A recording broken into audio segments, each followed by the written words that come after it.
Voilà, donc de nouveau bonjour à tous hein, et bonjour à ceux qui nous ont rejoints dernièrement. Donc vous êtes sur la visioconférence qui va traiter du rôle des parents dans la performance sportive des jeunes et moins jeunes. On aura au cours de cette visioconférence l'intervention de Virginie qui traitera de ce sujet en trois parties, avec une première partie sur les objectifs et motivations des parents dans la pratique sportive de leurs enfants. Une deuxième partie sur les missions des parents. En gros, on va clarifier quels sont leurs rôles, quels sont leurs domaines d'implication. Et puis, une dernière partie sur les pistes de travail et des cas concrets qui pourront être traités soit par vous plus tard, soit de manière orale à l'issue de cette présentation. Donc voilà, merci Virginie euh, pour cette nouvelle réponse positive à notre invitation. Et puis, bah, je te laisse te présenter succinctement avant de commencer ton intervention. Voilà. Merci Emilien, bonjour à toutes et bonjour à tous.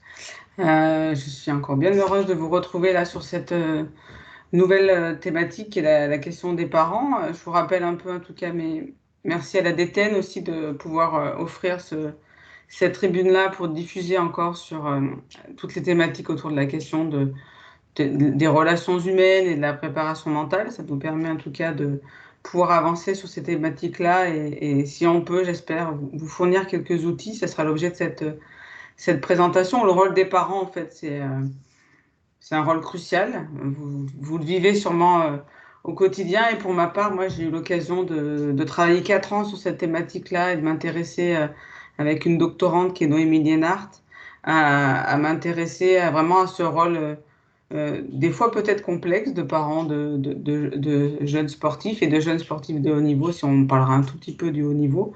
Et j'espère tout au long de la présentation pouvoir vous donner des pistes de réflexion et des outils assez concrets à appliquer sur le terrain. Pour débuter, je vous propose de regarder une vidéo qui dure 2 minutes sur les Canadiens ont un temps d'avance hein, sur la relation humaine et la préparation mentale et font beaucoup de documents et documentaires, j'ai envie de dire. Et ces 2 minutes-là nous permettront après d'aller plus en détail sur cette thématique-là. Emilien, si tu veux bien lancer la vidéo, ça dure que 2 minutes.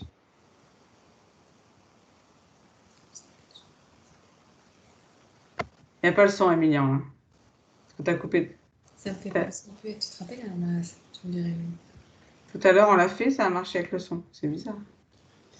Là, ça va aller mieux. La génération qu'on est en ce moment se met beaucoup de pression. Les jeunes, sans les parents, se mettent beaucoup de pression. Ils en ont déjà beaucoup sur leurs épaules. Ils ont des grosses aspirations. Ils se mettent beaucoup de pression de performance parce qu'on est beaucoup une société qui respecte les performances. On compte tout, on analyse tout, on sort les chiffres. Donc, ils se mettent déjà beaucoup de pression de faire des points. Donc, les parents arrivent là-dedans. C'est un désastre.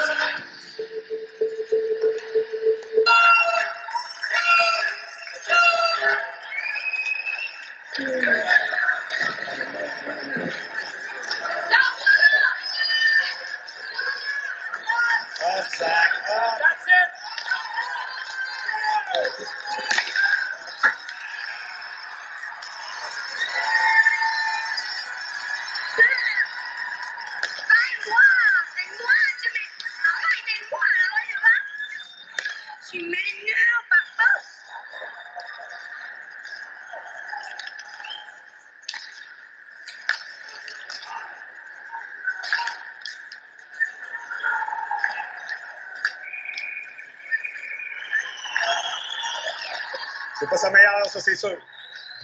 Au début, il me parlait un peu, puis après, il a arrêté. C'est fini. Il m'a plus fait de thumbs up. T'es-tu découragé? Ou... Un peu, ouais. Tu veux-tu en parler avec lui tantôt, tu penses? Ouais. Tu penses que ça t'a manqué dans le game? Ouais, un peu. Un peu? Mais c'est-tu absolument nécessaire que ton père te parle à chaque partie? Faut non. Que tu as besoin de ça? C'est juste que parfois, quand je suis découragée, qu'il me fait des coups de thumbs up, ça me donne un peu de courage. Ah ouais. Tu avais besoin de courage aujourd'hui? Les parents veulent bien faire, mais c'est trop too much. C'est encore une fois l'hélicoptère au-dessus qui fait que partout où il va, il faut que je sois là. Puis c'est pas pour mal faire. Ils veulent que leurs jeunes réussissent. Mais en faisant ça, qu'est-ce qu'ils font? Ils enlèvent des outils d'autonomie.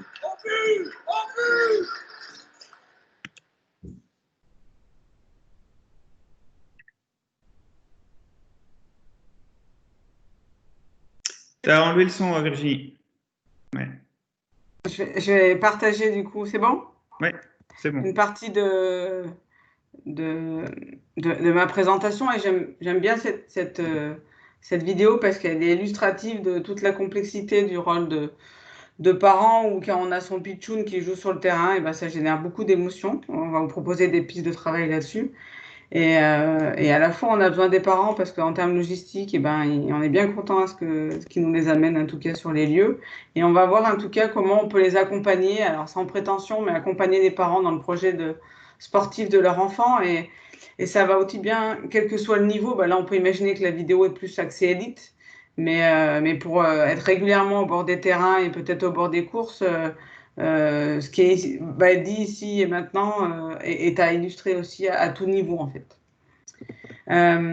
Bon, on va commencer un peu quand même sur qu'est-ce qui caractérise les parents et en quoi, malgré tout, ils ont plusieurs rôles. Donc en bas, vous voyez juste des références d'études, hein, mais c'est vrai que dans le sport, comme d'ailleurs dans la vie de tous les jours, hein, dans les autres domaines d'accomplissement, ils sont à la fois supporters, à la fois psychologues, parce que récupérer son enfant dans un état de détresse parce qu'il progresse pas ou parce qu'il a perdu, ça demande une qualité d'écoute particulière.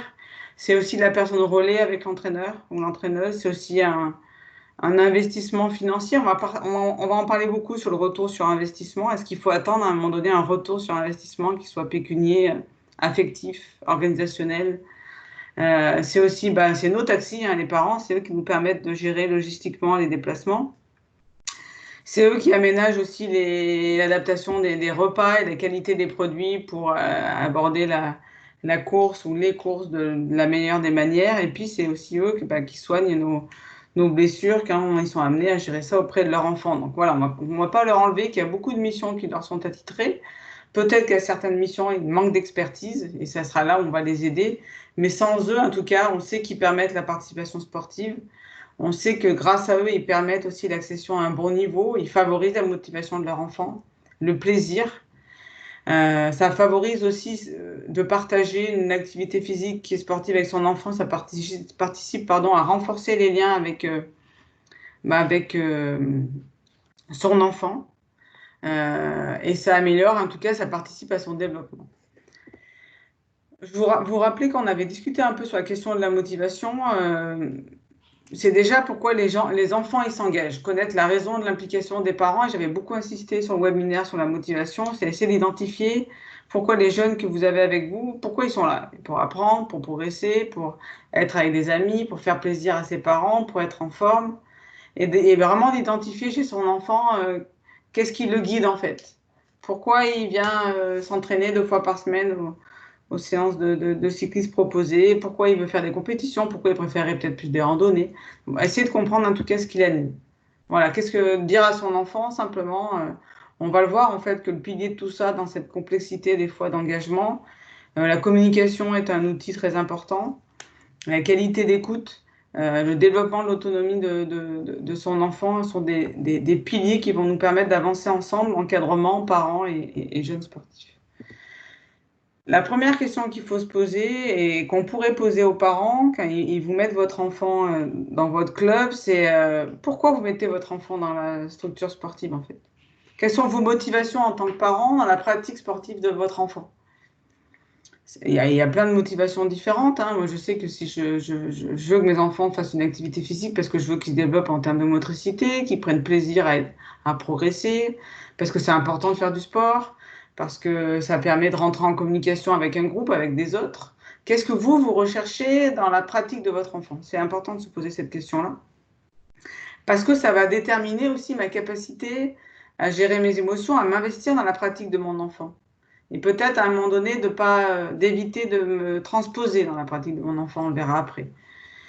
Donc voilà, essayez d'avoir une idée, en tout cas, de savoir pourquoi tel parent met son enfant dans la structure, allez le questionner avant, après les séances.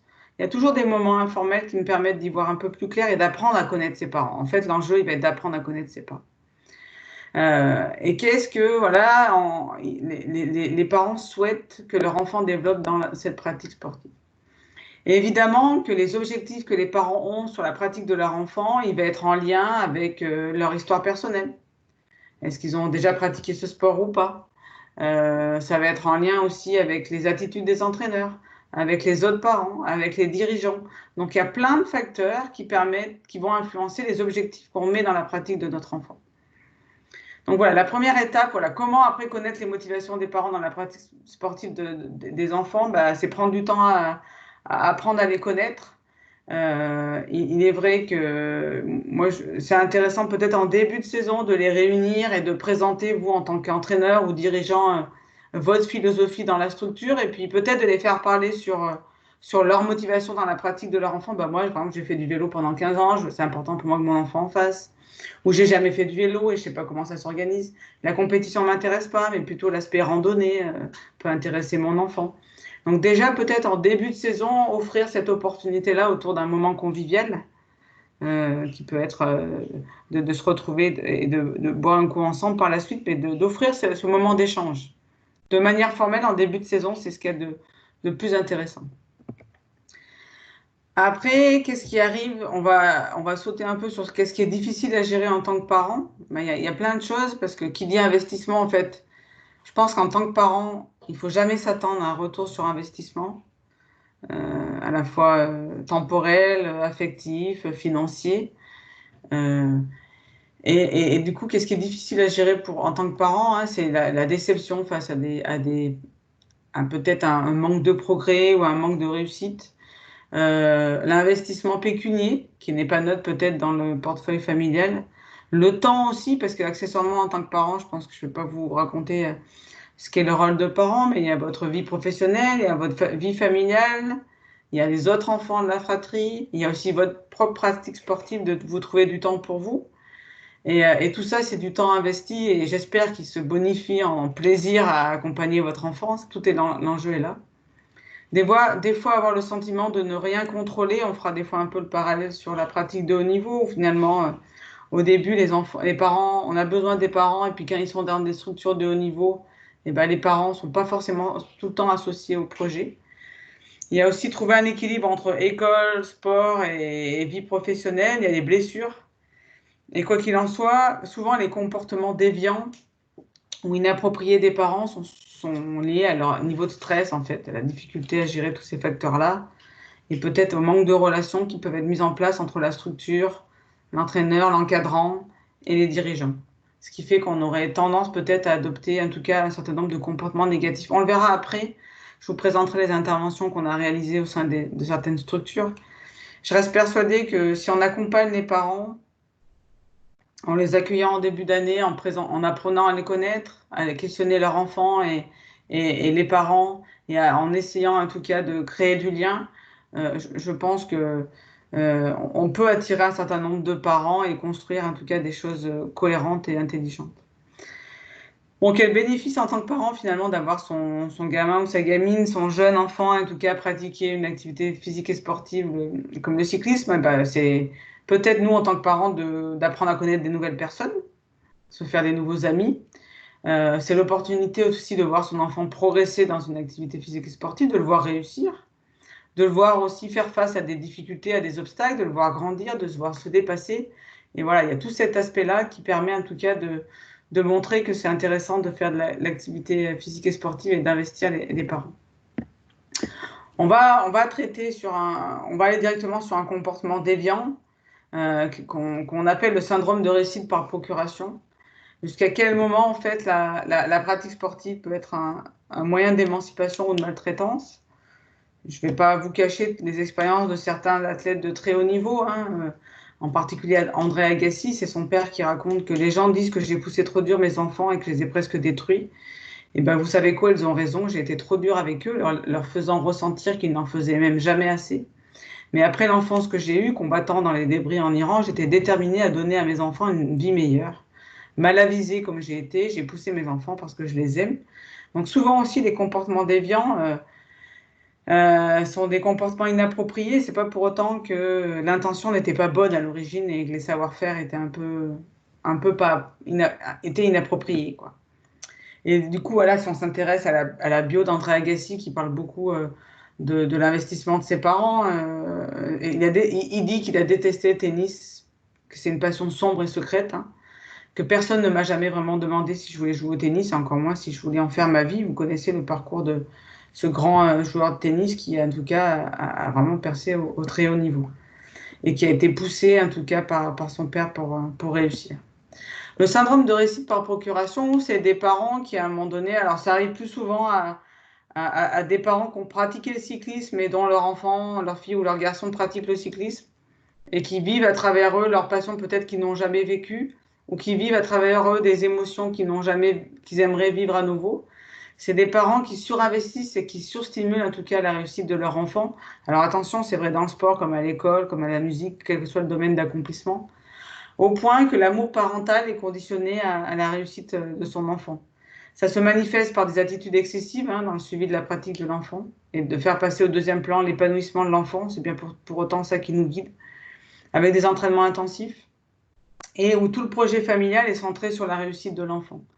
Donc voilà, là on est vraiment dans un cas pathologique qui est difficile, on va dire, qui se manifeste avec des parents qui mettent en avant qu'on fait tout pour lui, qui présentent une notion de sacrifice, d'abnégation totale pour l'enfant, où l'enfant est finalement l'objet de satisfaction des besoins des parents et qui vivent à travers le succès de leur enfant, et qui leur imposent des charges de travail très importantes, avec le déni de la fatigue et une induction à perdre du poids. Et c'est vrai que le cyclisme peut être au même titre que le tennis. Le tennis, c'est assez tôt intéressé à la question des parents parce qu'assez tôt, ils ont eu des comportements difficiles à gérer.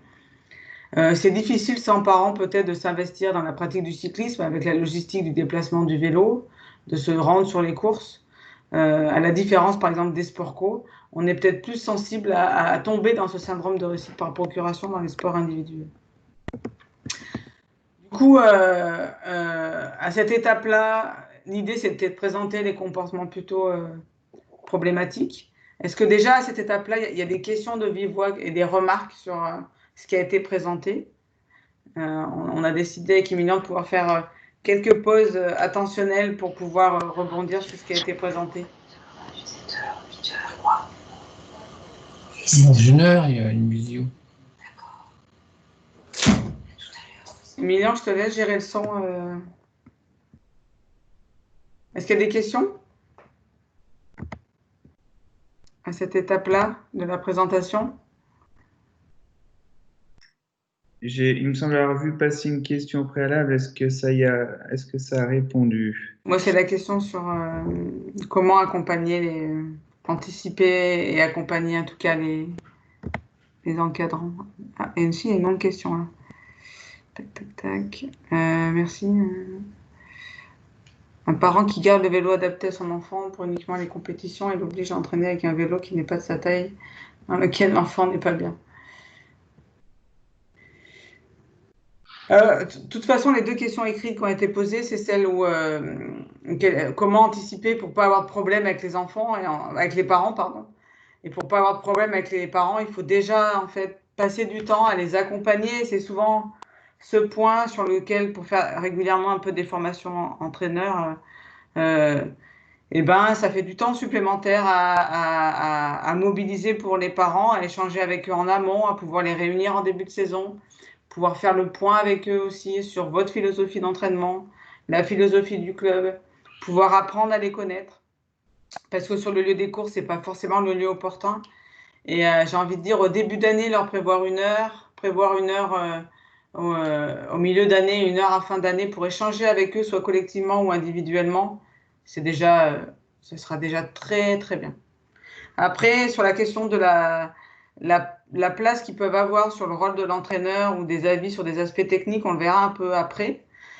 Justement, ces temps de réunion sont peut-être l'opportunité de dire, ok, peut-être que vous avez de l'expertise dans le cyclisme, moi aussi j'en ai, en tant qu'entraîneur, entraîneuse, et faites-moi confiance, n'intervenez pas, en tout cas, j'aimerais que lors des courses, moi j'interviens beaucoup dans le monde du basket avec des jeunes enfants, je demande aux parents de ne pas intervenir pendant les parties, d'encourager, d'apporter de l'énergie positive, comme disait le jeune enfant canadien au hockey, là, d'apporter de l'énergie positive, mais de ne pas tomber dans des aspects technico-tactiques pour en tout cas faire en sorte que c'est la place de l'entraîneur et peut-être qu'en se trompant, votre enfant lors des courses, il va mieux comprendre à la course suivante. On va essayer d'y venir sur ces aspects de mission où des fois les parents, parce qu'ils pensent qu'ils ont de l'expertise et peut-être qu'ils en ont, ils veulent intervenir sur ce domaine-là. Et du coup, pour rebondir sur la deuxième question, sur l'utilisation des vélos, peut-être qu'Emilien, d'ailleurs, tu es peut-être plus à même que moi pour y répondre. Je ne sais pas si tu as lu la question. Un parent qui garde le vélo adapté à son enfant pour que les compètes, qui l'abîme pas et qui l'oblige avec son... C'est tellement absurde que comment gérer ça? Et prendre de la patience et puis expliquer, j'imagine, que s'entraîner avec un vélo qui n'est pas à sa taille, c'est comme mettre des chaussures trop grandes ou trop petites. Et que la priorité, c'est qu'on s'entraîne, on essaie de s'entraîner comme on pourrait vivre les compétitions et que ça va développer des pathologies pour l'enfant et des mauvaises sensations. Là, c'est un peu un sujet... Et je pense que, enfin, pour le coup, c'est interroger les parents sur la raison qui les pousse à faire ça. Et on en vient bien souvent aux croyances qu'il y a nécessité d'avoir un vélo lourd et pas performant à l'entraînement comme ça. Au moment où on arrive en compétition, on trouve son vélo neuf et performant pour pouvoir, mettre encore plus de paramètres de son côté pour être performant. Donc, généralement, comme je le disais, c'est des croyances et ces croyances, il faut les déconstruire en interrogeant les parents et en leur apportant des arguments. Voilà. C'est aussi notre rôle d'éducateur de leur apporter des arguments pour casser certaines croyances. Et du coup, pour rebondir un peu sur ce que disait Pierre, en effet, c'est déjà reconnaître leur rôle. C'est pour ça que pour moi, la réunion d'entrée en fait de saison, de la rentrée, elle est primordiale en fait. C'est peut-être commencer par dire on a besoin de vous, votre rôle est important, vous faites partie de la structure. Voilà ce que j'aimerais comme comportement, voilà ma philosophie en termes d'entraînement et voilà comment j'aimerais que vous vous comportiez. Déjà de poser ce cadre-là, c'est déjà très bien. Et au moins, en tout cas, ça permet en tout cas de les impliquer. Parce que souvent, en fait, les premiers entraînements commencent, on discute 5 minutes avec un parent, avec un autre, il y en a un qu'on connaît mieux, donc on passe plus de temps. Donc, avoir ce moment formel en début de saison, en tout cas, moi, si demain je mets mon enfant dans une école de cycle, j'aurais besoin d'apprendre à connaître sur l'encadrement, qui l'entraîne, comment ça va se passer. Et ces réponses-là, je ne les ai pas toujours, en fait. Et voilà, ça peut paraître chronophage des fois pour l'encadrement de le faire, mais c'est tellement bénéfique après que c'est important de le faire. Après, l'autre question de patoche, l'entraîneur n'est pas toujours dispo dans le monde du cyclisme, ni présent, et le papa et la maman se retrouvent en ZT. Zone technique, je pense. Zone technique. Donc, difficile de rester neutre et l'enfant compte sur vous. Après, il y a tout autant qu'on présente aux parents l'intérêt, en tout cas leur rôle et leur mission, moi je présente aussi aux enfants ce cadre-là, c'est-à-dire que pour moi, vos parents ils sont là pour vous encourager, vous soutenir dans la pratique et que faire en sorte qu'ils n'aillent pas dans les aspects technico-tactiques, c'est important pour vous en tant qu'enfant parce que vous allez apprendre en vous trompant. Et que s'ils vous guident et qu'ils vous contrôlent et qu'ils ne vous soutiennent pas votre autonomie, vous allez apprendre moins vite. Donc, c'est essayer de présenter ce cadre-là, en tout cas cette philosophie-là aussi aux enfants. Voilà. C'est pas simple. Hein, si à chaque fois qu'on disait quelque chose, ça aurait de l'efficacité, on ne serait pas en train de faire ce webinaire. Ça demande de la patience et de l'explication. Mais petit à petit, on peut y arriver. En tout cas, merci pour vos super questions et puis du coup je continue. Alors c'est une lettre, ça peut être intéressant d'utiliser ces supports-là que je vous propose peut-être pour amener la conversation, mais c'est une lettre à mon père, hein, papa, que t'arrive-t-il, je me sens mal à l'aise et je sais pas comment te le dire, mais tu m'as offert un ballon. Voilà, c'est un exemple avec le ballon, hein, je m'en excuse. Alors que je commençais à peine à marcher, je n'allais pas à l'école quand tu m'as inscrit dans ce club. J'adore m'entraîner la semaine, plaisanter avec mes copains, jouer le dimanche, comme les grandes équipes. Mais quand tu viens me voir jouer, je ne sais pas, c'est plus comme avant. Tu me donnes plus cette petite tape amicale en fin de match. Tu m'invites plus à manger un burger avec toi. Tu t'installes dans les gradins en pensant que tout le monde autour de toi sont tes ennemis. Tu insultes les arbitres, les entraîneurs, les joueurs. Pourquoi as-tu changé? Je crois que tu souffres, mais j'ai du mal à le comprendre en tout cas. Tu me répètes que je suis le meilleur et que les autres valent rien. Cet entraîneur, tu le traites d'incapable. Il m'a construit lui aussi. Il m'a appris à prendre plaisir dans ma pratique. Et je ne veux pas te décevoir. Je pense parfois des fois que je ne suis pas assez bon et que je ne serai pas le professionnel que tu espères. Papa, tu m'étouffes. J'ai même pensé tout arrêter, mais ce sport me plaît tellement. Papa, s'il te plaît, ne m'oblige pas à dire que je veux plus que tu viennes me voir jouer. Donc voilà, ça c'est des supports en fait, des fois que vous pouvez utiliser qui sont prétexte cette expérience-là. Il y en a un certain nombre qui l'a vécu. Moi, je connais des gens, des parents qui sont hystériques au bord du terrain et qui ont du mal à se contrôler. Et ça peut être un prétexte pour aborder cette thématique-là. C'est des outils. N'hésitez pas en tout cas à les utiliser. Il est vrai que dans la question des parents, il existe maintenant depuis un certain nombre d'années, et puis la fédération, j'avais pas le visuel, mais la fédération en a aussi développé un sur les bonnes attitudes à adopter en tant que parent. Et c'est peut-être bien aussi de le faire apparaître dans le club, mais c'est bien que ça émerge, mais c'est pas suffisant en fait. Je pense que rien ne remplace la communication de vive voix et l'attention portée aux parents, mais ça a déjà en tout cas le bienfait d'exister et de mettre en avant ce qui peut être valorisé dans votre club. Et évidemment, tout l'enjeu, c'est le jeu avant l'enjeu. Comment se faire plaisir sans se mettre la pression et arriver à des comportements particuliers de pleurs, de désarroi des enfants. Les facteurs qui influencent l'engagement des parents, ben voilà, c'est gérer des fois ce surinvestissement. On sait qu'il y a un investissement financier, hein, vous le savez mieux que moi, hein, parce que dans le vélo, ça coûte de l'argent, le matériel. Il y a peut-être d'autres moyens peut-être pour faire en sorte que ça coûte moins cher. Il y a sûrement des leviers alternatifs. Ça coûte au niveau de l'organisation parce qu'il faut logistiquement déplacer son enfant. D'accord. La collaboration entre parents, d'ailleurs, construire ces réunions de pré-rentrée, elles sont aussi un moyen pour faire en sorte que chaque parent se connaisse et apprenne à se connaître et expliquer aussi en début d'année que voilà, on est du soutien logistique et que de se donner les coordonnées des parents peut être aussi des fois un moyen pour se soulager en termes d'organisation le week-end. L'engagement des parents, c'est l'engagement aussi affectif. C'est pas neutre hein, de voir son enfant s'exprimer, ressentir des émotions positives ou négatives et ça vous affecte directement. Donc voilà, c'est essayer de comprendre en tant que parent quelle est mon implication et du coup quels sont mes objectifs dans la pratique de mon enfant. S'ajoute à cela l'expertise sportive qui fait que des fois les parents s'initient dans les aspects technico-tactiques, les aspects physiques, en tout cas de l'entraînement de l'enfant, des fois d'ailleurs à la demande de l'entraîneur. À quel moment je peux le faire et c'est peut-être moins acceptable de le faire. On s'était intéressé avec Noémie Liénart à évaluer en tout cas comment les parents pensent se comporter et comment les enfants perçoivent les comportements des parents.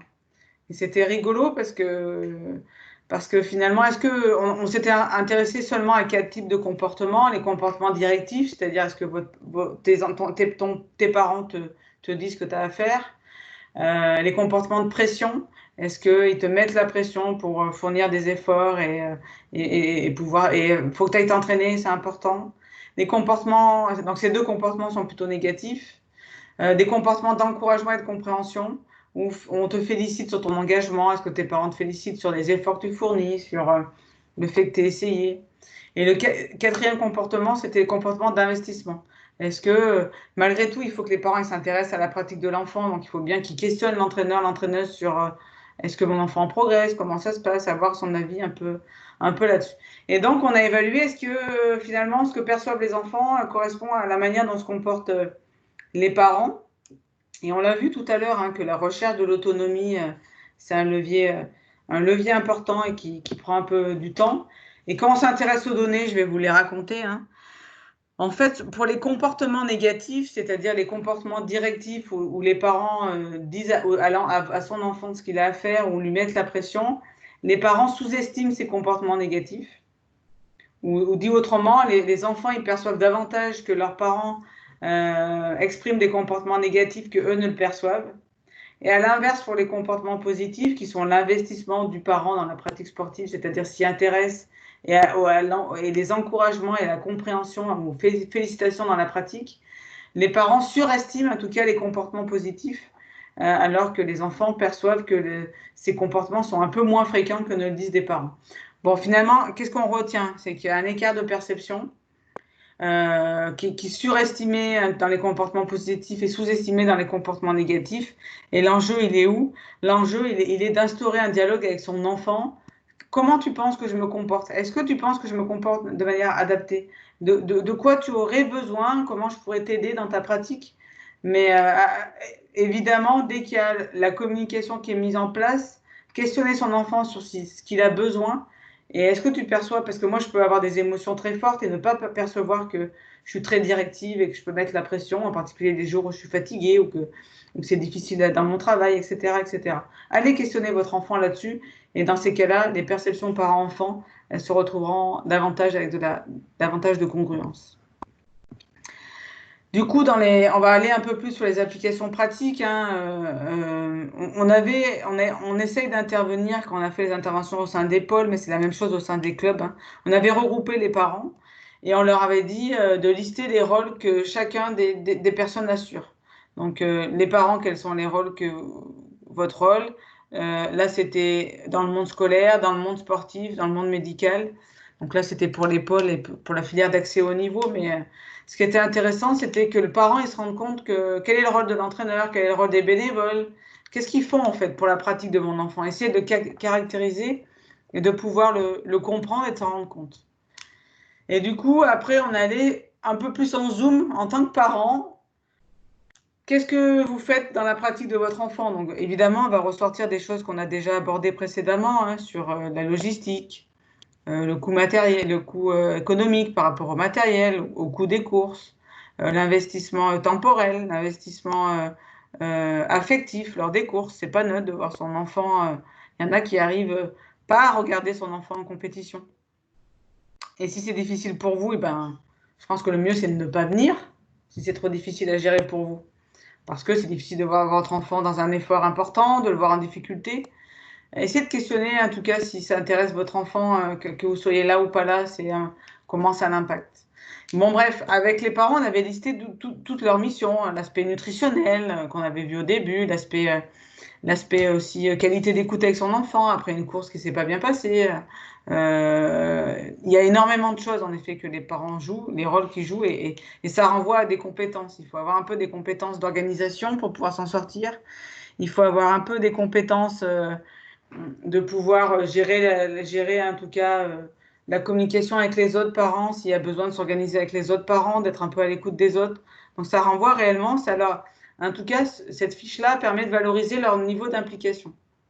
Et jusqu'à quel point ce niveau d'implication, il s'arrête aux aspects technico-tactiques. Sauf si l'entraîneur demande des choses particulières, mais essayer de trouver un équilibre là-dessus.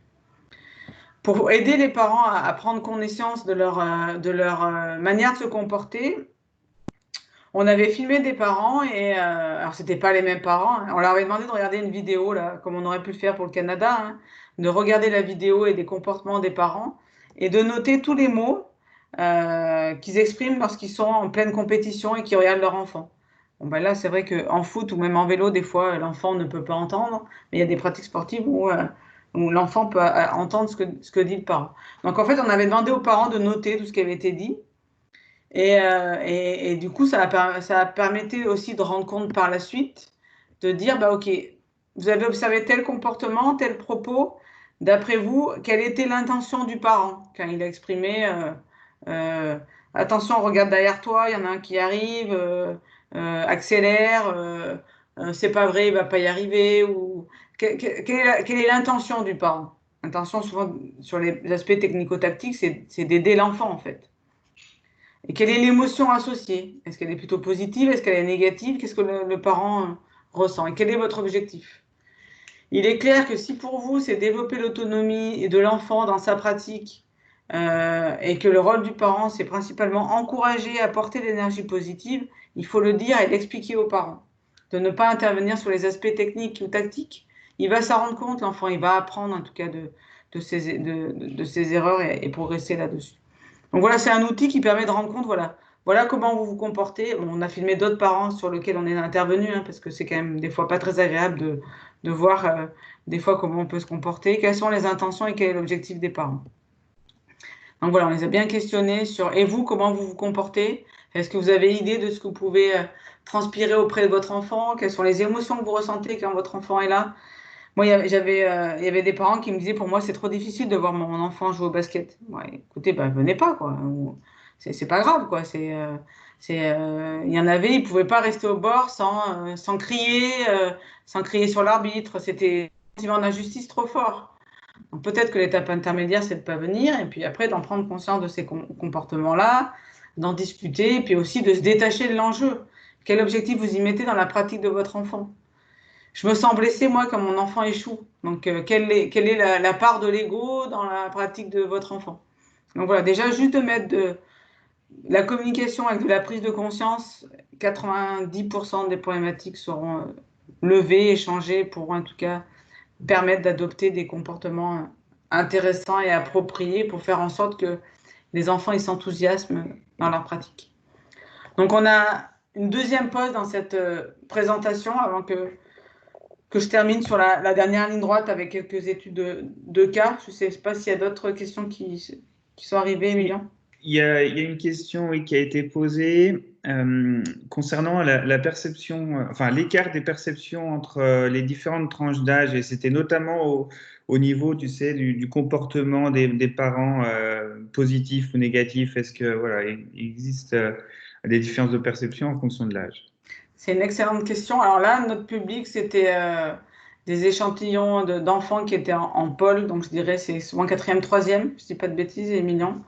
Donc, c'était dans les sports co. Ouais. C'était dans les sports co.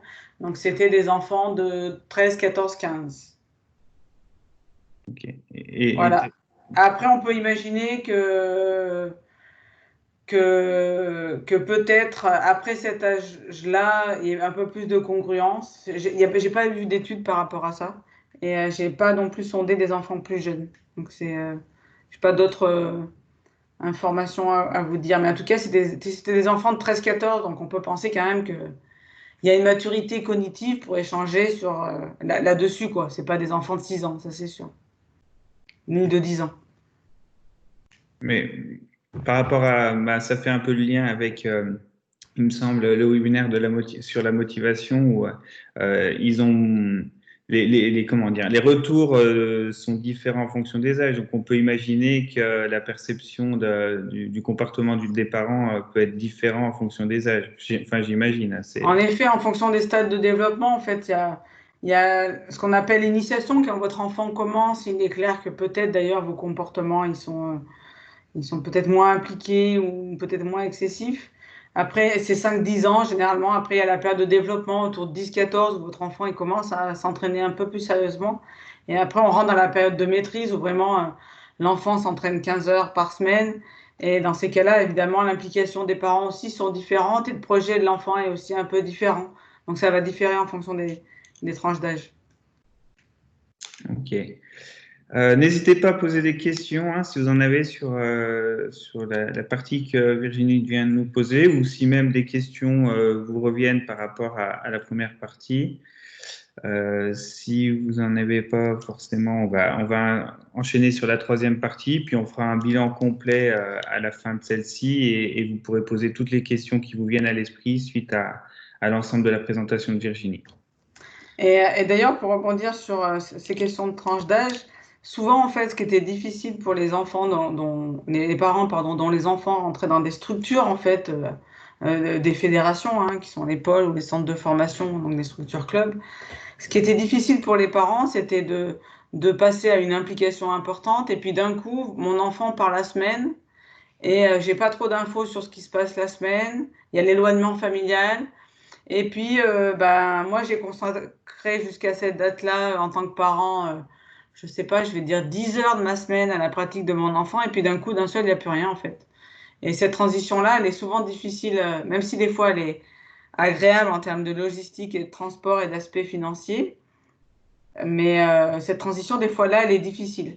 Donc, c'est-à-dire que dans les structures pôles, c'est comment, finalement, l'encadrement peut mettre en place pour savoir ce qui se passe la semaine et pouvoir interagir avec l'encadrement un peu plus régulièrement et ne pas fermer la porte. Je sais qu'il y a une époque, les entraîneurs, je parle plutôt dans les sports co, c'est plutôt le domaine que je croise le plus souvent. Ils disaient, bah ouais, moi je ferme la porte du gymnase, on ferme la piscine. C'est pas la solution, quoi. C'est des acteurs importants qui permettent de faire grandir l'enfant dans sa pratique et les parents, communiquer avec eux, s'intéresser à eux, les impliquer, ça prend du temps. Mais c'est ce qui permet en tout cas l'épanouissement de l'enfant. On va du coup continuer sur juste une donnée en tout cas scientifique sur la nature des comportements des parents pendant la pratique. D'accord? C'est pas avant, c'est pas après, c'est pendant la pratique. En gros, on a filmé des gens et on a codé en fait qu'est-ce qui se passait au bord des terrains. Principalement là, c'est en tennis et en basket. Et en fait, on se rend compte que seulement un tiers des comportements des parents sont positifs dans ce qu'ils émettent au bord du terrain. Et 2 tiers sont négatifs. Ça nous permet de nous rendre compte que quand il y a du feedback pendant les compétitions, c'est souvent des feedbacks de régulation, en fait, c'est qu'on a envie d'aider, on a envie de conseiller, ou des fois, notre enfant est vraiment à côté de la plaque et ça nous est insupportable de le voir, et qu'on est amené des fois à tenir des propos très difficiles auprès de son enfant, mais que finalement, on n'a qu'un tiers des comportements qui sont de l'encouragement. Donc, ça nous permet en tout cas, comme message à retenir en tant que parent, la vigilance, de ne pas être toujours, de résister à cette habitude française. Là, je suis un peu mauvaise langue parce que c'est des études qui ont été réalisées en Angleterre et aux États-Unis, mais de résister à cette envie de feedback négatif et d'être démesurément positif et d'encourager. Même si votre enfant il est en difficulté, c'est ce que disait le pitchoun au début en fait. Est-ce que tu as besoin de ton père? Est-ce que tu as envie de parler de ce qui se passe après? Non, j'ai pas envie de parler, mais par contre, j'aime bien quand il m'encourage quand je suis découragée. Et là, vraiment, le rôle du parent, il est important. Encourager, apporter du soutien, quel que soit ce qui se passe, si c'est la tempête ou pas pendant la course, si votre enfant est en difficulté ou pas. Donc, des fois, plus facile à dire qu'à faire. Mais voilà, soyons vigilants par rapport à ça. On avait proposé à des parents, pour pouvoir aider un peu à leur faire parler sur la pratique de leur enfant, à des scénarios en fait, et qui viennent de manière récurrente. C'est souvent après la compétition, ben voilà, votre enfant il vient vers vous et à la dernière minute de la course est perdue et votre enfant dit j'ai vraiment été nul et comment on réagit. On n'a pas tout le temps les outils par rapport à ça et du coup on a essayé d'insister auprès des parents sur déjà de les faire parler, déjà juste de les faire parler là-dessus, parce que tout le monde a vécu ce scénario-là, où on rentre dans la voiture et qu'on a encore 1 heure de route et qu'on est obligé de combler ce silence. Et du coup, on a essayé de donner des outils aux parents sur, évidemment, avoir une écoute active, bienveillante, laisser s'exprimer l'enfant, le questionner, lui témoigner de l'empathie. Est-ce qu'il faut donner son avis au lieu de dire oui, c'est vrai que tu as vraiment été nul. On va voir après l'exemple d'un parent en natation qui permettra d'illustrer ça. Ensuite, encore plus quand je suis spécialiste de l'activité, est-ce qu'il faut que je revienne sur des éléments techniques ou pas? Moi, je préfère vous dire que non, si l'enfant ne le demande pas. Et de questionner l'enfant sur, OK, tu n'as pas été peut-être, selon toi, efficace, mais qu'est-ce que tu as appris pour la prochaine fois? Qu'est-ce qui pourrait faire que tu te sens plus compétent, plus compétente? Et de l'inviter l'enfant à aller vers l'entraîneur pour comprendre sa performance. Voilà, soutenir les 3 besoins fondamentaux qu'on avait vus sur le webinaire de la motivation, sur soutenir l'autonomie de son enfant, valider son sentiment de compétence et nourrir ce sentiment de proximité sociale vers l'entraîneur. Et c'est la personne qui va vous aider à comprendre votre performance. Le scénario du parent expert, donc je vais vous le lire et puis après on va pouvoir rebondir là-dessus. C'est du coup un papa qui avec son enfant après une compétition de natation. J'adore parler de sport, donc c'est le papa. Je prends plaisir à analyser les performances sportives et à penser comment faire pour mieux réussir. Cependant, ce n'est pas nécessairement le cas de mon enfant. En effet, les analyses des performances de notre enfant peuvent influencer négativement leur estime d'eux-mêmes et leur perception de leur propre performance. Étant enseignant dans le domaine du sport, toute la difficulté en prof de PS, entraîneuse de cyclisme, etc., je suis conscient de cela. Quand mon fils de 11 ans m'a invité à commenter sa course de 100 mètres, j'ai répondu « Bien, qu'est-ce que tu penses de ta course ?» Il était clairement content, il a fait 15 secondes de moins que son record personnel et il a gagné la course. Ensuite, il a ajouté « Mes virages, c'est vrai, n'étaient pas forcément les meilleurs, j'aurais pu gagner un peu du temps là-dessus. » Et là, on est clairement sur des éléments techniques. Et là, le papa dit, ouais, je pensais que mon fils attendait une validation de ma part, en fait. concernant son constat sur les virages. Et ça y est, j'ai commencé, j'ai déroulé et j'ai compris comment finalement j'aurais bien dû me taire. Et je lui ai dit, bah oui, en fait, avec plein de contentement, c'est vrai que tes virages, j'ai remarqué que c'était pas parfait, que tu aurais pu gagner encore 3-4 secondes juste avec de meilleurs virages. Et là, j'ai regardé mon enfant, il est passé d'un état joyeux à triste. En un instant, il a commencé à pleurer. Mais pourquoi tu me rends si triste, papa, avec ce que tu me dis? J'étais sans voix. J'ai beau prendre, j'ai eu beau le prendre dans mes bras, le consoler et m'excuser, rien n'y a fait. Il est un jeune garçon qui a besoin d'être encouragé, quel que soit son résultat. Depuis ce moment, je n'ai plus jamais parlé à mon fils ni à ma fille de leur performance et j'ai appris de mes erreurs.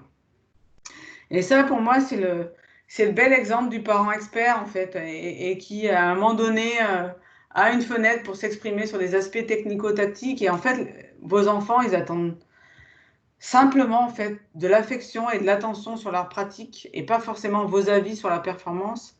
Alors, c'est très facile à dire, c'est beaucoup moins facile à faire, surtout quand vous percevez en tant que parent que peut-être l'encadrement n'est pas au niveau auquel vous espériez, en tout cas. Mais si votre enfant ne vous demande pas son avis sur des éléments technico-tactiques, il ne faut pas y aller. Et j'ai envie de dire, même s'ils y vont, il faut y aller à petits pas et de façon posée et réfléchie pour ne pas toucher finalement le cœur de votre enfant et l'affecter et du coup aller interpréter ses performances. Ça me permet de bondir sur l'implication des filles, parce qu'on ne va pas se mentir, hein, que dans le cyclisme, c'est un sport plutôt connoté où il y a beaucoup de garçons et de filles, un peu moins de filles et de femmes. Et que quand on est parent d'une jeune fille dans un sport connoté masculin où il y a beaucoup d'hommes et de garçons, c'est pas simple. Et c'est pour ça que je trouvais important d'en parler. Les freins à la pratique des filles, il est clair que les conditions matérielles, elles sont souvent en tout cas inférieures à celles des garçons. Les conditions d'encadrement et les qualités d'encadrement sont aussi des fois souvent moindres. Ce n'est pas une généralité, mais on donne peut-être l'encadrement qui est peut-être le moins diplômé. Et en tant que parent, on est aussi soumis aux stéréotypes de genre des bénévoles, de l'encadrement et d'autres parents. Je me rappellerai toujours d'un entretien avec une jeune footballeuse où je l'avais questionnée sur qu'est-ce que tu as vécu, toi, pour faire du foot dans ta jeunesse et qu'est-ce qui a été le plus difficile à vivre. Et cette jeune joueuse, elle m'a dit, bah, c'était pour mes parents, en fait. C'était d'entendre les propos des parents des adversaires qui disaient t'as pas le droit de te faire battre par une fille et casse-lui les pattes et empêche-la de marquer. Et en tant que parent, de vivre en tout cas ces discours-là et ces freins-là, ça doit être pas simple, en tout cas d'être parent de coureuse. Et ça nécessite aussi d'être sensible à ce type de population-là dans vos structures pour pouvoir en tout cas faire en sorte que l'accès à la pratique il soit le même et aussi favorable pour les filles et pour les parents de coureuses. On a construit avec ma doctorante un guide pour les parents qui n'a pas la prétention de dire aux parents comment faire, bien malin et maligne la personne qui pourra donner des leçons. C'est un guide d'une 15aine de pages que Emilien vous partagera de la même manière que la présentation du jour et qui vise à être diffusé avec l'Université Claude Bernard et mon labo. On a essayé de faire un document synthétique qui pourrait aider les parents à mieux comprendre comment s'impliquer dans la pratique sportive de leur enfant. Donc avec plaisir, il sera diffusé et partagé et pourquoi pas mis en place sur le site de la FFC. Bon, les stratégies pour promouvoir l'engagement positif des parents, bon, c'est vrai qu'on a un rôle de modèle. Se comporter de manière positive, ça peut être un des attendus qu'on peut avoir auprès des parents. Ne pas critiquer les adversaires, ne pas critiquer les autres parents, construire de liens entre les autres parents. C'est des choses quand même très importantes et d'insister qu'on a tous un rôle de modèle envers notre enfant. L'encourager à prendre du plaisir. Alors, on prend du plaisir de manière différente, certains en progressant, d'autres en gagnant des courses, d'autres en s'entraînant beaucoup. Mais trouver en tout cas, faire en sorte que son enfant puisse prendre du plaisir. Le soutenir dans sa pratique, soutenir son entraîneur, porter intérêt à ce qui est mis en place, à ce que met en place le club. Participer, évidemment, on a tous envie que les parents participent à la structure, à la structure sportive de l'enfant, au club. Être engagé auprès de son enfant et de son entraîneur. Contrôler ses émotions, plus facile à dire qu'à faire, mais ça nécessite en tout cas d'en prendre conscience et parler à son enfant, en fait, l'écouter. si déjà on est sensible à ces questions-là, et ça permettra de faire un grand pas pour avoir des comportements appropriés et soutenant la pratique de son enfant. Associé à ça, je vous partage un certain nombre de lectures sur l'engagement des parents. Moi, j'en ai fini pour ma présentation. Merci pour votre écoute et je suis disponible s'il y a d'autres questions qui ont émergé ou des thématiques encore sur les parents, des outils que vous auriez aimés, que je ne vous ai pas proposés. Merci Virginie. Le temps que certains soit rédigent leurs questions ou prennent la parole avec le micro, voilà, j'aurais une question qui résumera en fait en grande partie tout ce que tu nous as dit, mais ça permettra à chacun de se réapproprier ce que tu as pu dire.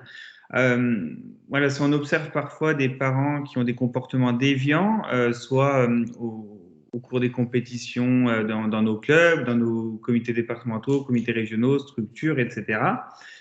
Et du coup, voilà, quelle doit être la position de l'entraîneur par rapport à ça? Est-ce qu'il doit être... voilà. Enfin, tu l'as dit, mais est-ce que tu peux justement nous rappeler un peu tout ça? Oui, donc s'il y a des comportements un peu déviants ou inappropriés, bon, s'ils sont vraiment déviants et que c'est important de réagir sur le moment, et réagissez de façon délicate sur le moment. Des fois, ça peut être intéressant peut-être de ne pas réagir sur le moment et de pouvoir retrouver ce parent a posteriori et d'échanger calmement avec lui en disant, voilà, j'ai perçu ça. Ma perception, c'est que ce n'est pas approprié pour telle et telle raison. Pourquoi ce comportement? Et de trouver un moment pour pouvoir en discuter. Du coup, c'est un moment formel qui doit être calé, pas devant les autres parents, et trouver l'opportunité de pouvoir leur le dire. C'est vrai que des fois, il y a des parents qui ont des comportements pas tout le temps appropriés, qui sont difficilement accessibles. C'est des fois les parents qui laissent rapidement leur enfant à l'entraînement, qu'on n'a pas le temps trop de voir, qu'on n'a pas de... Il faut inciter et favoriser cette interrelation. Donc il faut s'armer de patience. Moi, ça m'est arrivé d'expliquer peut-être 10 fois la même chose et d'y mettre du sens. Et il y en a peut-être au bout d'une dizaine de fois, ils ont pris conscience de certaines choses. Il y en a qu'on changera peut-être jamais. C'est aussi donner des outils à ces enfants, en fait. C'est-à-dire que je vous avais dit que en particulier, quand vous savez qu'il y a un parent expert de la discipline, un ou deux parents experts, et qui peuvent s'initier sur des aspects technico-tactiques qui peuvent être en opposé ou en incohérence avec ce que dit l'encadrement technique. C'est aussi donner des outils aux enfants, d'expliquer aux enfants que voilà, vos parents vous accompagnent. Est-ce que vous avez discuté avec eux sur comment vous avez envie qu'ils vous aident, sur vos besoins pendant les courses? Vous devez être autonome, donc gérer peut-être votre matériel. C'est pas vos parents qui vous font votre sac, qui vous portent votre vélo, qui le nettoient, etc., etc. Et comment vous voulez qu'ils se comportent pendant la course? Déjà, est-ce que vous vous rendez compte comment ils se comportent? Est-ce que ça vous aide ou ça vous aide pas? Donc j'ai envie de dire, il y a les deux acteurs, actrices à sensibiliser. Il y a les parents et donner des outils aux enfants. Je sais que des fois, moi, il y a eu des situations extrêmes où j'ai discuté avec le parent plusieurs fois et malgré la mise en place du cadre et l'explication, il y a des gens, ils ont du mal à se contrôler et à se gérer. Et du coup, j'ai passé beaucoup de temps à accueillir la parole de l'enfant, à l'écouter, le jeune ado, la jeune ado, et de pouvoir en tout cas dire, ok, ces propos sont blessants, prendre la distance peut-être. Je ne sais pas pour quelle raison ton parent fait ce type de retour-là, mais maintenant, essaye de t'en détacher ou essaye d'exprimer à ton parent que ça te blesse, que tu n'aimes pas quand il te fait ce genre de retour. Donc voilà un peu sur les stratégies. Il n'y a pas de bonne stratégie, mais il y a des actions possibles qui nous permettent d'avancer un peu là-dessus, quoi. Moi, je reste persuadée que accompagner les parents, leur accorder de l'attention, les valoriser sur leur mission, pouvoir faire des temps conviviaux avec eux, favoriser l'aide, l'entraide entre parents sur les aspects logistiques. Ça prend du temps, mais ça peut être que efficace après sur l'investissement de l'enfant dans votre structure sportive, quoi. On ne peut pas fermer la porte. Bon, vous, en cycliste, vous ne pouvez pas fermer la porte parce que c'est dehors. On ne peut pas fermer la porte du gymnase, et pouvoir les inclure. Ok. N'hésitez pas à poser. Il y a d'autres choses, ouais. Je pense que le plus dur à gérer, c'est les parents qui vivent leur rêve à travers la pratique de leur enfant. On est à la limite de la pathologie pour certains.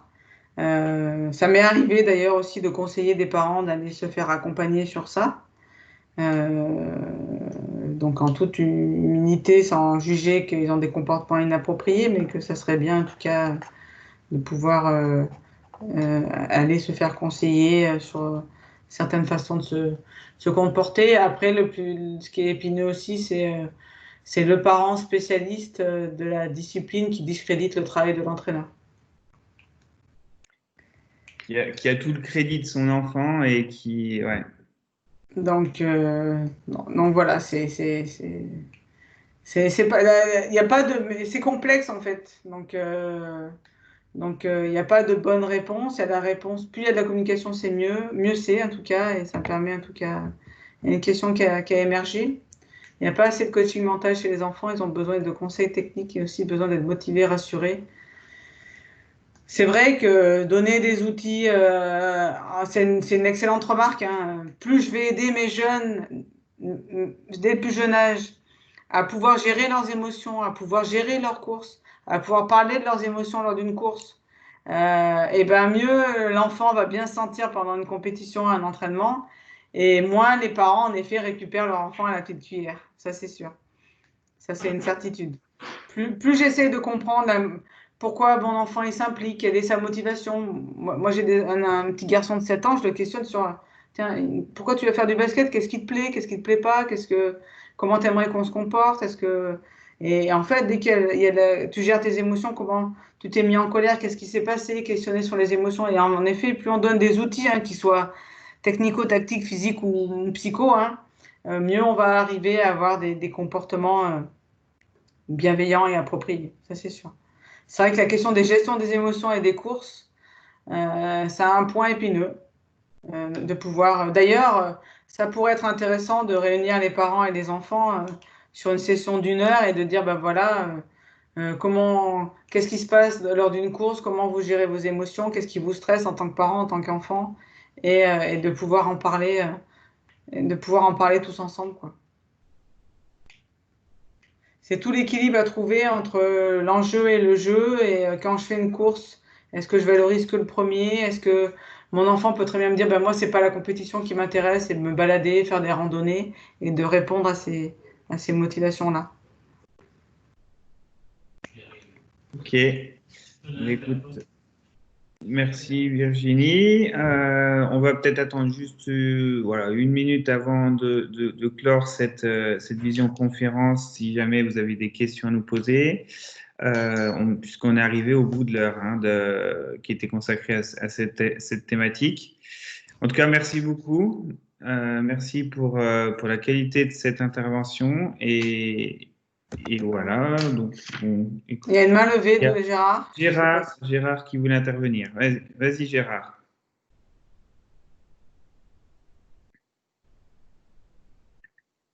Ton micro est éteint, Gérard. Gérard, ton micro est éteint. Tu peux peut-être lui mettre. Voilà, oui. Oui, je voulais juste apporter peut-être une réflexion sur une particularité qu'on a dans notre sport. Ça concerne le cyclisme féminin. On se rend bien compte que ce sport mécanique est tributaire souvent du rôle des parents chez les filles par l'aspect entretien ou bien réglage du matériel. Et ça nous pose souvent quelques difficultés et quelquefois, une forme de dépendance s'établit entre justement cette personne qui s'occupe de ce vélo et de cette fille. Et on voit des fois même des parents qui commencent à s'occuper du vélo et qui progressivement deviennent des entraîneurs, des confidents, etc. On a même des exemples illustres dans notre sport. Donc ça, c'est vraiment, je crois, une des grandes particularités où cette gestion de cet aspect matériel est très forte. Bien évidemment, il y a aussi, Virginie l'a évoqué, ce sport mécanique est un sport onéreux maintenant à l'aspect financier, c'est-à-dire que malheureusement, si on n'a pas des parents qui soutiennent et qui aident l'enfant à pratiquer ce sport, c'est complètement impossible. Et c'est vraiment la difficulté maintenant économique que l'on a et peut-être même le problème des milieux défavorisés où on ne donne pas l'accès à tout un public qui aimerait pratiquer ce sport. Et je crois que ça, c'est vraiment une des particularités. Voilà, c'était un petit peu les deux points que je voulais peut-être indiquer, qui me semblent liés un peu à ce rôle parental et particulièrement chez les filles. Alors moi j'aimerais rebondir. Déjà, moi je dis le cyclisme pratiqué par les filles et par les femmes, parce que le cyclisme féminin et masculin n'existe pas, il n'y a pas un style masculin et féminin. C'était juste pour faire une aparté, mais en effet, la socialisation différenciée des jeunes garçons et des jeunes filles fait qu'il y a des compétences, des opportunités de développer des motricités, des capacités différentes. Je ne vais pas vous faire un cours sur la socialisation où on favorise en tout cas ce développement mécanique chez les jeunes garçons et pas chez les filles. Si on éduquait de la même manière nos jeunes filles et nos jeunes garçons, on n'aurait pas ces questions-là. Et peut-être, en effet, du coup, un des outils pour éviter la surimplication des parents dans la pratique des jeunes filles, parce qu'elles sont déjà pas au même niveau que les garçons, parce qu'elles n'ont pas eu les mêmes opportunités de développer ces compétences-là, c'est d'entrer par leur développer ces compétences-là dans la structure, en fait, dans le club. C'est-à-dire leur donner les moyens de pouvoir mécaniquement, et je sais que Emilian le fait lors de ses stages, je pense, assez récemment, de pouvoir leur donner la possibilité de gérer ces aspects mécaniques qu'elles n'ont pas eu l'opportunité de développer dans leur éducation, en fait. Ça, c'est sûr et souvent, en fait, c'est le papa ou le grand frère, en fait, qui est très impliqué parce que ce soutien logistique-là, les filles ont des difficultés à devenir autonomes sur ces questions-là, donnons-leur, développons ces compétences-là et peut-être qu'on aura peut-être moins de papas surinvestis dans la pratique des jeunes filles. Alors, ce qu'on remarque aussi, c'est qu'il y a une différence entre les disciplines. C'est-à-dire qu'un vététiste et un routier se comportent, enfin chez les filles, se comportent différemment. Une fille s'en sort beaucoup mieux sur un plan mécanique qu'une fille sur la route. Et déjà parce que certainement, une fille sait, par exemple, changer sa chambre, elle sait se réparer une crevaison, alors que des fois, c'est pas la chose facile et peut-être que l'on enseigne au mieux dans l'activité sur route. Tout à fait. Je lis les questions de Patoche. Et en effet, sans les parents, lors des courses, on ne pourrait pas s'en sortir parce qu'ils sont souvent là à gérer des situations à un moment donné, que ce soit humain ou technique ou psychologique. Et en tout cas, c'est pour ça que c'est un sujet complexe, la question des parents, et qu'il n'y a pas une seule bonne réponse. Et de les inclure dans le dispositif est important et de mettre un cadre certain.